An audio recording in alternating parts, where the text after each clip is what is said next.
7 metus labai daug keliauju po pasaulį. Dabar esu Lietuvoje. Atostogauju.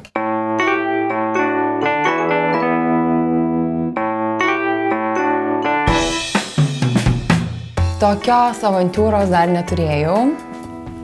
Tokio pasiūlymo niekada dar nesulaukiau. Truputėlį nustebau, bet sutikau, nes tai kažkas naujo.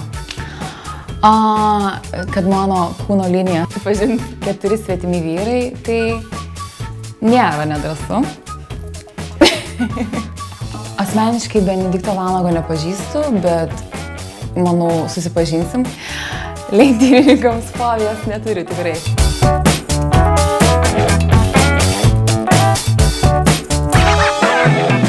Labai kojytė, ir biškį alkūnė, šiek tiek op, ir seksi nuotaika, ne?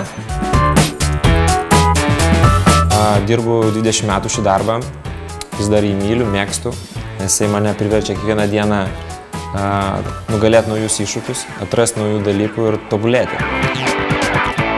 Be kita ko turiu dar vieną aistrą, tai automobiliai. Nors nesu pats lenktynininkas, bet ir kaip dauguma vyrų nesu abejingas sportiniams ir šiaip gražiems automobiliams.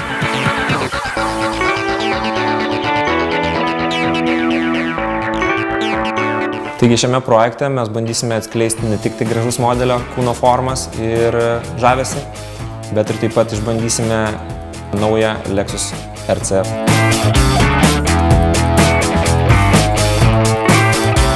Panašų projektą kolegos įgyvendino už Atlanto. Mums patiko idėja, todėl mes patobulinę scenarijų nusprendėme veiksmą perkelti čia, į Lietuvą. Tai nebus paprastas pasivažinėjimas, tai bus kova tarp 2 labai stiprių komandų.